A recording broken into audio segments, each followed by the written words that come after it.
Bom dia.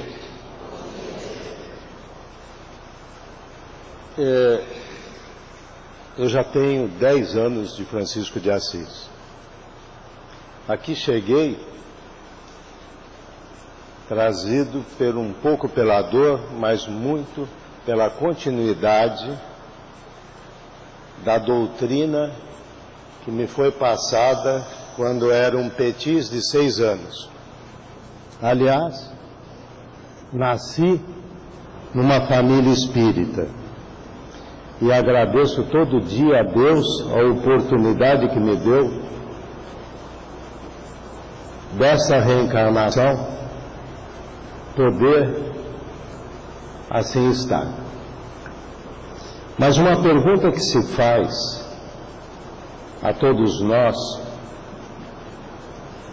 espíritas, simpatizantes, ou qualquer espírito que aqui esteja reencarnado, é sobre o futuro da nossa raça. Não o futuro apenas dos humanos, mas vamos localizar no futuro dos habitantes deste planeta, chamada Terra por uns, Gaia por outros, não importa o nome, porém é a casa em que vivemos nesta reencarnação. Como está sendo preparado este planeta? Como ele está suportando os seus habitantes? Enfim, estamos no mesmo barco. Como sabemos que somos imortais, precisamos nos preocupar com o que virá. E mais ainda, para onde nós iremos? Nosso planeta, na classificação, no Livro dos Espíritos, no Evangelho, é um planeta de expiação e provas. Expiação, porque aqui nós teremos que, não digo consertar, mas reparar atos da nossa existência e de existência passadas. E provas, porque aqui teremos que passar pelas provas que nos fazem sentir que estamos evoluindo rumo à evolução e à perfeição. Porém, é chegada a hora que o nosso planeta, que evolui juntamente com seus habitantes, de ele mudar de classe, se assim podemos dizer, e irmos para a regeneração. Planeta de regeneração, onde o bem já suplanta o mal. E, suplantando o mal, nós temos na nossa próxima morada, se possível, nos preocupar só com as provas, para num ajuste fino, podermos depois alçar a outros planetas, que são os felizes e divinos, e aos poucos chegarmos à perfeição. Porém, se o nosso planeta está em transformação, os habitantes dele também estão. Alguns irão alçar voos maiores, outros que ainda não preparados, ou que não estão aproveitando a oportunidade reencarnatória, terão não mais lugar neste planeta, mas em outros um pouco mais inferiores, porém adequados à evolução. E aí a pergunta que se fala: como se dará essa mudança? Como que nós iremos ir para a regeneração aqueles que merecem? Como que será? Para o planeta, para de girar, para você vai para cá, você vai para lá, você vai para cá, você vai para lá. aparta-se os espíritos. Não é bem assim. Como o nosso processo é contínuo, de reencarnação em reencarnação, muitos que aqui estão, aos poucos vão desencarnando. E ao mesmo tempo que os espíritos desencarnam, outros espíritos começam o processo reencarnatório neste planeta, que está evoluindo. Se nós observarmos as crianças que andam reencarnando nesse planeta,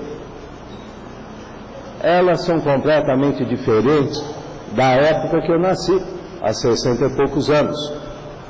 São crianças diferentes. As mães são diferentes, os pais diferentes.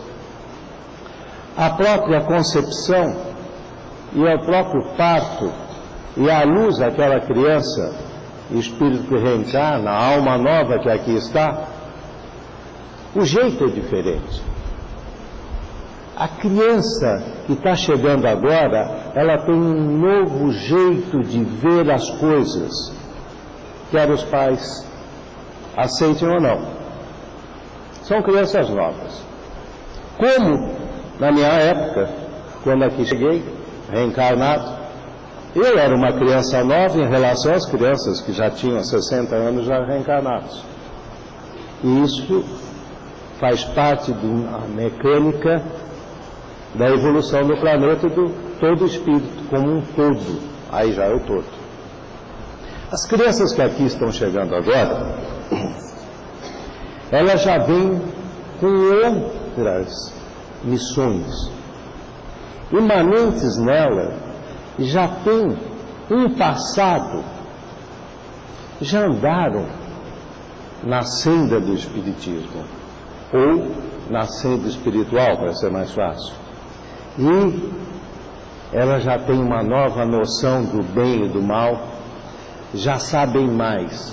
Não são como nós, que não tivemos algumas oportunidades que elas já tiveram e que vão ter. Oportunidades que já tiveram, nós não podemos interferir. Mas as oportunidades que elas vão ter, nós sim temos a responsabilidade dessas crianças, desses espíritos, dessas almas que retornam, porque não podemos falar a idade espiritual deles. E aí é que a coisa começa a ficar complicada para nós. Porque se nós somos responsáveis com eles, se nós temos um material humano fantástico, evoluído,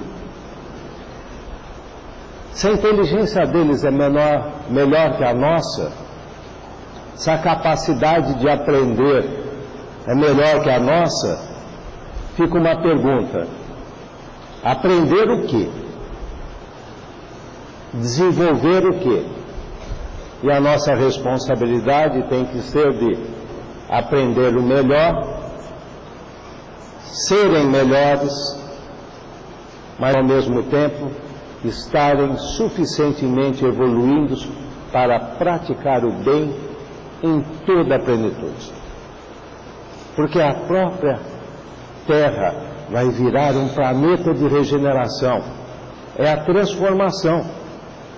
E na transformação eu trago novos habitantes, eu tenho uma condição ambiental diferente, eu tenho uma condição energética diferente, e os que aqui estão vão ter que rapidamente melhorarem para recepcionar esses novos habitantes e dar continuidade. Porque não se esqueçam, as nossas crianças serão, pela teoria reencarnatória, os responsáveis por nós quando nós retornarmos. Não é assim? E ninguém, em sã consciência, vai sujar a água do poço, sabendo que outro dia tem que voltar lá e beber a mesma água. Então, existe uma coisa que está interligada e que nós hoje temos que conversar um pouco. O que estamos fazendo para acompanhar essa transformação? Estamos deixando a vida correr? Estamos cuidando de nossas crianças realmente? Ou estamos delegando essa responsabilidade a terceiros? Ou mais que isso, estamos confundindo as coisas.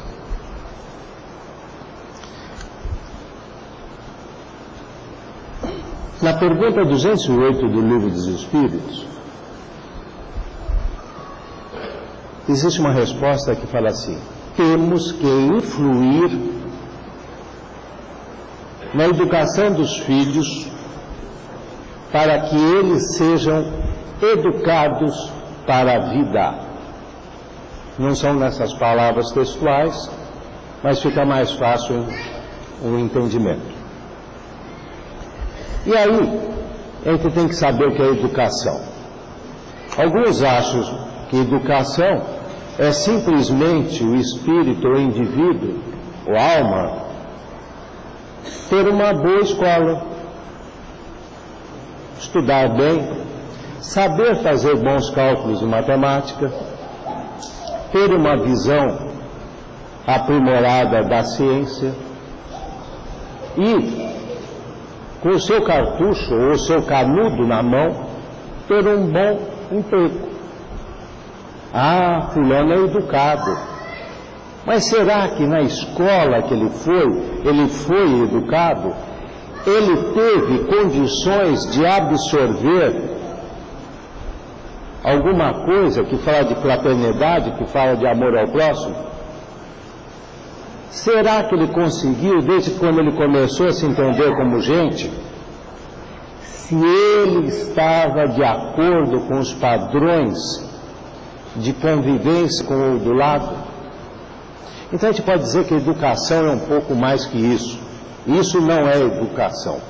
Educação é o conjunto de qualidades adquiridas no lar, a partir do reencarne, onde se molda o caráter. Um espírito com 2 anos já tem 50% do seu caráter feito, no mínimo, consolidado. Aos 7, então, praticamente já tem um caráter pronto. Aí a gente só tem que trabalhar o caráter. Os bons costumes. Os bons costumes, a gente não vai aprender na escola, a gente vai aprender em casa. É o pai que ensina a comer, a mãe que fala para ter calma, é o irmão que suporta o outro. Enfim, é a convivência familiar. A harmonia daquele local onde ele convive no começo de sua vida, praticamente o dia todo. E ainda tem o sossego do sono. É no lar, não é na rua.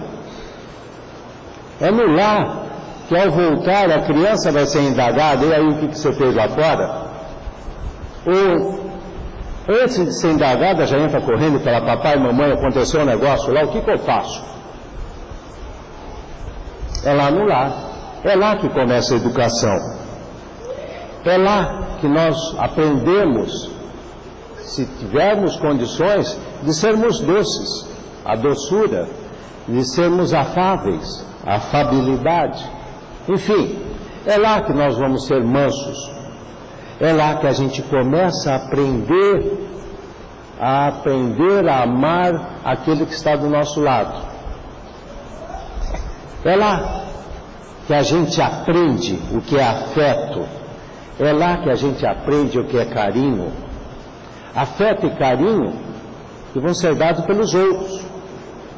Não cobrindo a criança de amores e beijos, mas mostrando à criança com afeto e com carinho as ações que são boas e as ações que precisam ser corrigidas, mas com afeto e com carinho. É lá que a gente aprende o respeito. É lá que a gente aprende a respeitar o pai, a mãe. Aquele que sabe mais um pouco da vida, é lá, no lar. Outro dia, no sábado aí, conversando com as mães que a gente está aí, uma mãe chegou e falou o seguinte: meu filho tem 13 anos e está me agredindo. A gente pode até conversar com ele, mas vamos ao problema em si, a raiz do problema. Quando ele tinha 3 anos, o que acontecia? O meu ex-marido, ex-companheiro me agredia. Aprendeu lá. E agora o que eu faço? Vamos conversar com ele, explicar que não era uma atitude correta aquilo que ele via. E vamos não mudar o hábito dele, que não vamos conseguir, mas vamos agregar novos hábitos, que aquele hábito fique em desuso. Mas o meu filho me agride, onde ele aprendeu isso? No lar, em casa. É as crianças que gritam, é as crianças que estão impassíveis, são as crianças, enfim, que demonstram depois na sociedade que houve algum momento uma ruptura no lar, seja ela pequena ou grande.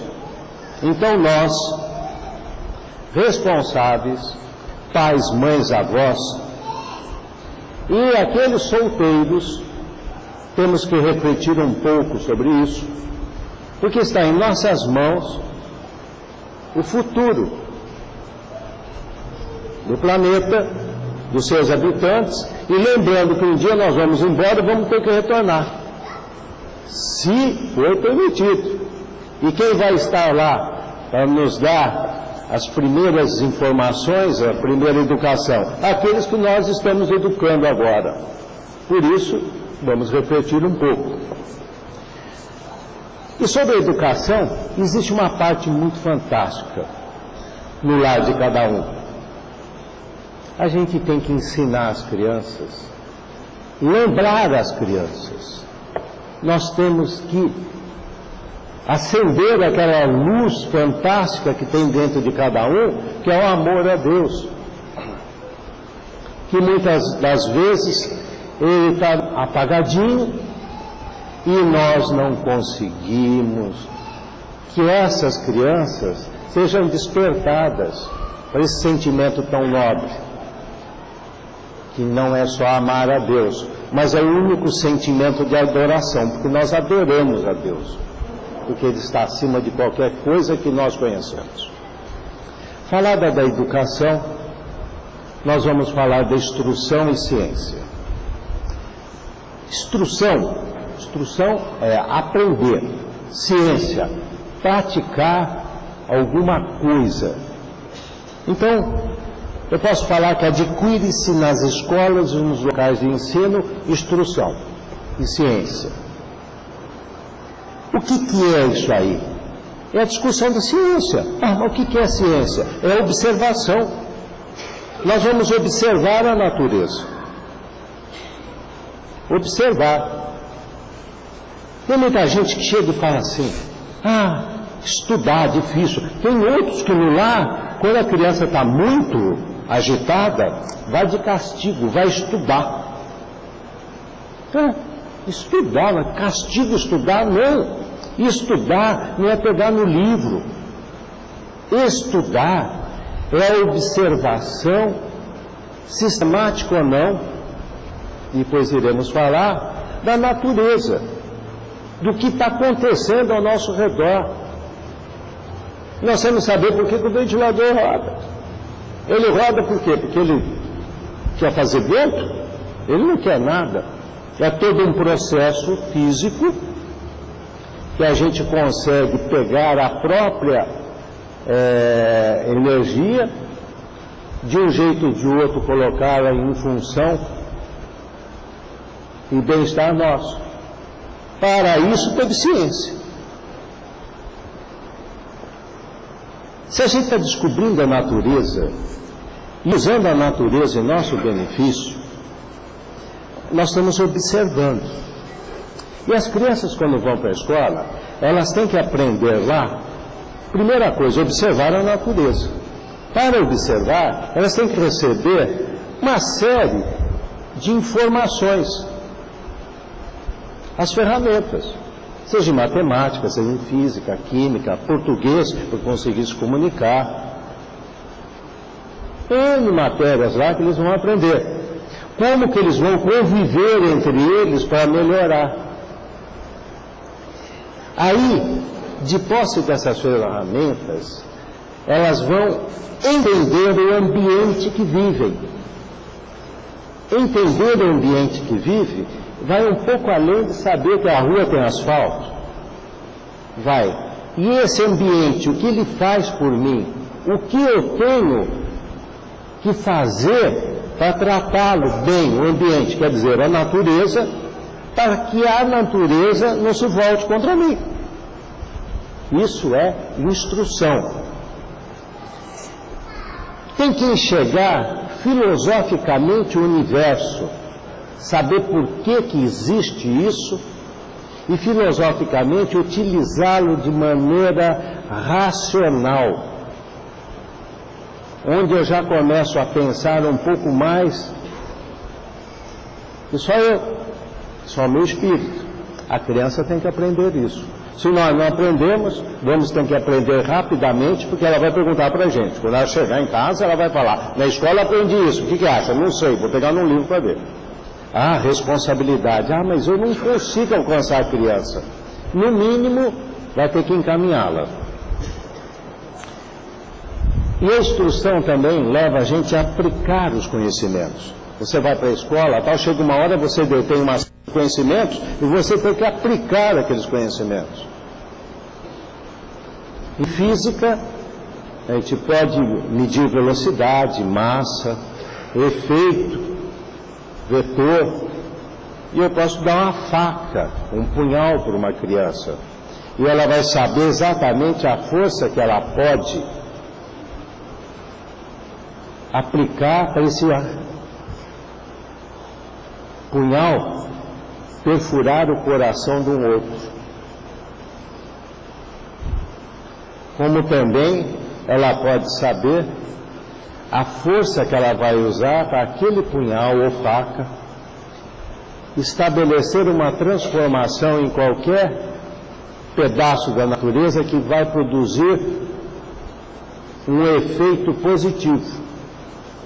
Mas você está sendo cruel? Não, não estou sendo cruel. A única coisa que está acontecendo é, ela tem a condição de fazer o bem ou o mal.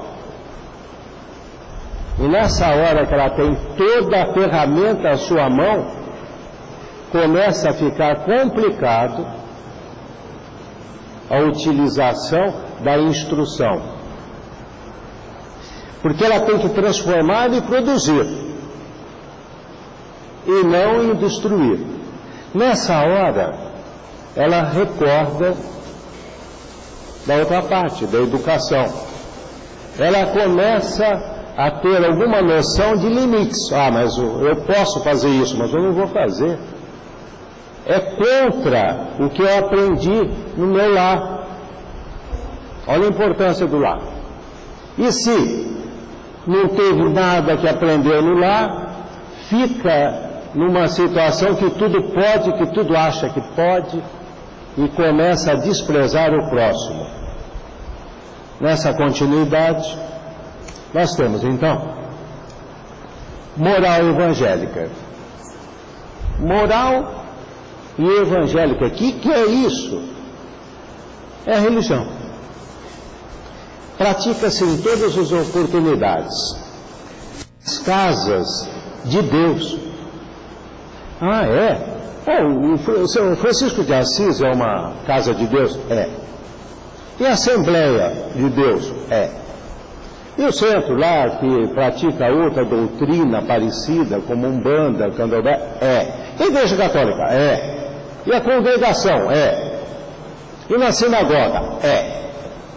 E quando eu e a minha mulher e o meu filho sentamos e pensamos nessa coisa maravilhosa, olhamos para o céu e falamos, que coisa linda acontece. O que é ali? Também é a casa de Deus. É onde a gente se curva ao Criador. É onde a gente tem a exata noção do que nós somos. E se eu tenho a exata noção do que nós somos, se nós conseguimos saber isso, vamos saber como que devemos controlar e respeitar o próximo. E no final de tudo isso, a gente chega e fala o seguinte: a casa de Deus, a casa de Deus, o que pratica lá? Pratica muita coisa, espiritual, material. Algumas das vezes até lá, somos desviados das nossas boas intenções, pratica-se política, pratica-se a parte material, mas fundamentalmente, na casa de Deus, lá se pratica a caridade, o amor e o bem. Basta a casa de Deus praticar isso, que todas as outras coisas, todos os outros vícios, aos poucos serão afastados. Isso quer dizer que qualquer casa de Deus não está imune, de alguns momentos, não está no caminho não correto, mas no caminho que deveria trilhar.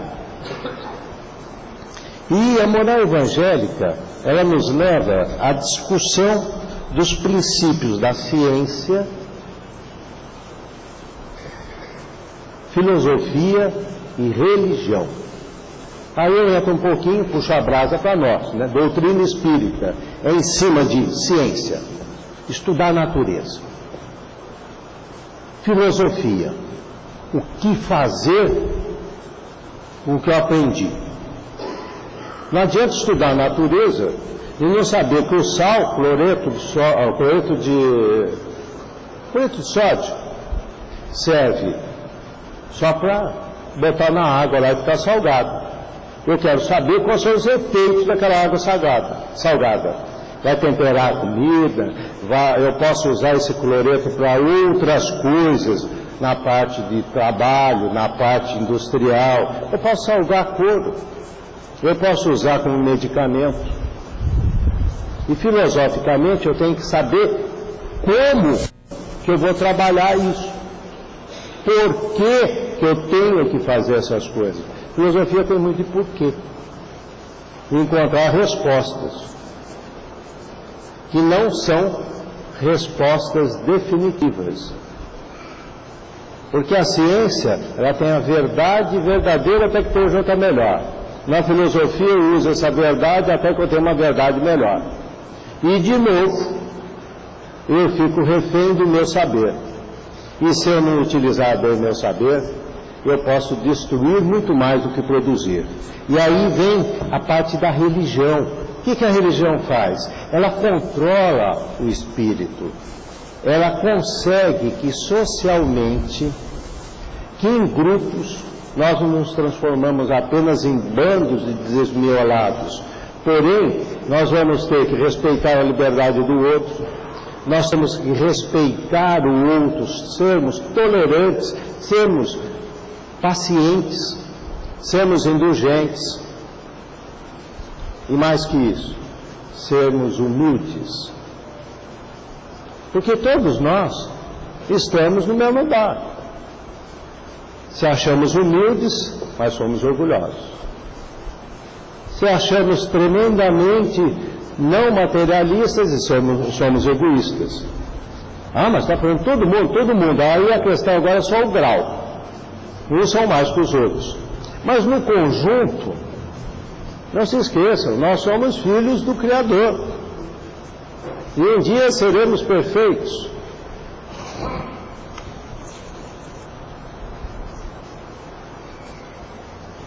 Os elos de ligação de toda essa coisa, e podemos refletir agora, é o que se faz no lar. O lar é o berço da educação.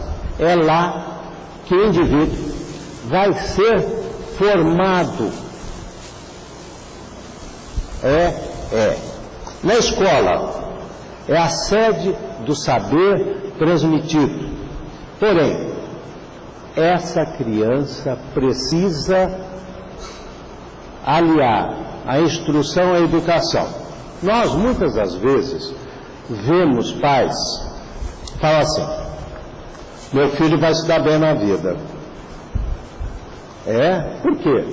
Porque ele está na melhor escola, vai ser um doutor, vai dar certo.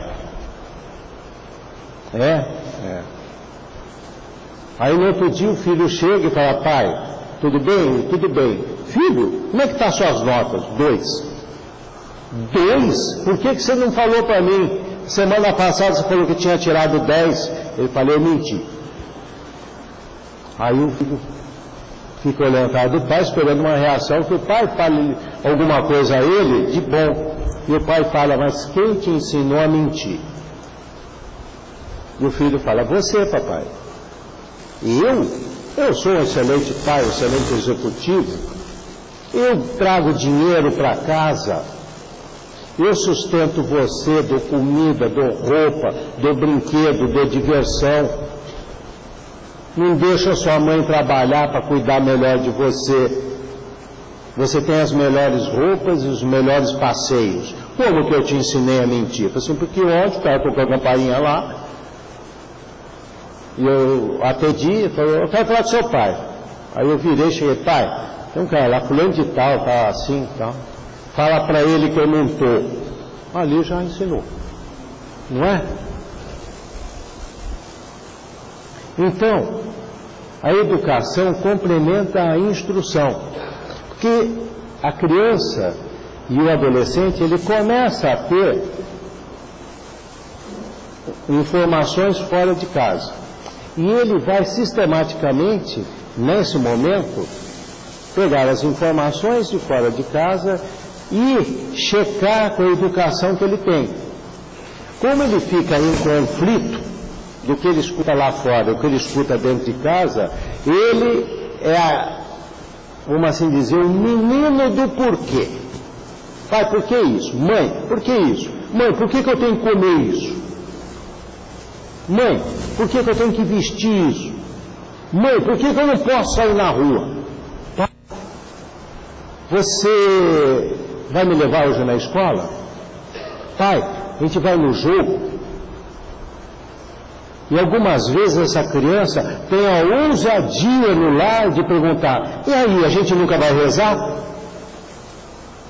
Quando ele escutou do colega que na casa do colega se reza no mínimo uma vez por semana. Ou ele vai mais. E aí, pai, eu gostaria tanto de ir à igreja, não importa qual igreja. Entenderam a função da educação? Ela é um contraponto da instrução no começo.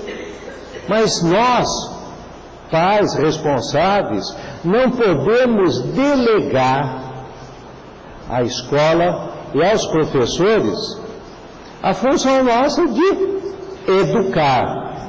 Lá ele vai ser instruído. E na nossa vida, principalmente agora, está acontecendo muito uma coisa que chama: eu delego a instrução.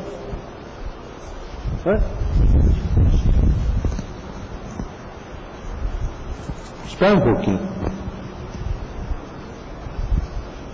Ficou mais bonito? Melhorou? Eu delego a instrução, a educação aos professores e fico fora. Aí eu faço uma pergunta: será que nós estamos sendo corretos com o professor? O coitadinho chega lá, 2 jornadas de trabalho, uma de manhã, de tarde ou de noite, de manhã, com 40 crianças, e ele tem que dar parte de instrução e também educar. Ele não vai conseguir. E aí a gente vai reclamar da escola.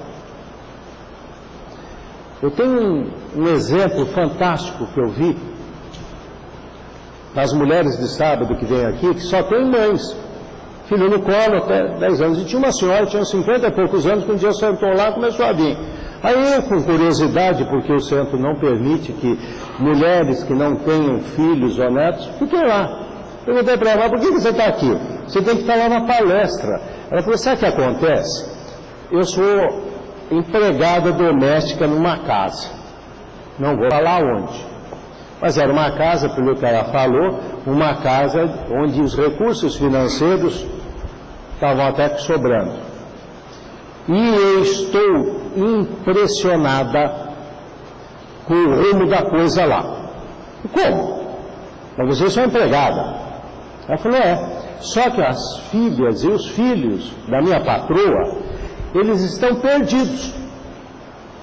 São crianças que estão perdidas, porque a mãe acha que tem que levar na escola de manhã, tarde, de noite.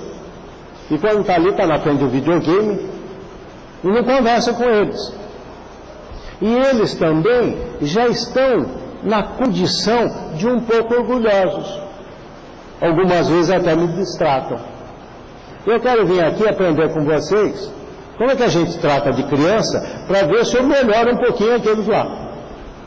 Olha só, um estranho, entre aspas, mas possivelmente um espírito colocado naquele lugar para dar uma ajudada, estava preocupado com as crianças porque a mãe delegava tudo, era balé, era inglês, era natação, era escola, era não sei o quê, e educação nada.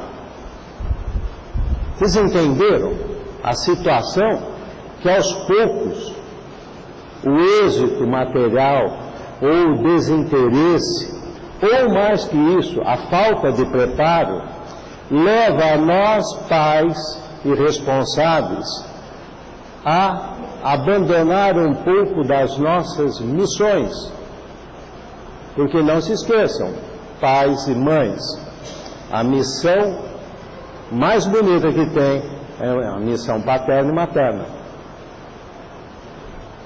Quando a mulher se dirige ao plano espiritual em desdobramento ou não, ela é recebida como espírito no homem, não no jeito. Ela é atendida desse jeito. Quando a mulher se desdobra ou vai ao plano espiritual em condições especiais, na condição de mãe, ela já é recebida de uma outra maneira. É respeitada pela sua missão de ser mãe.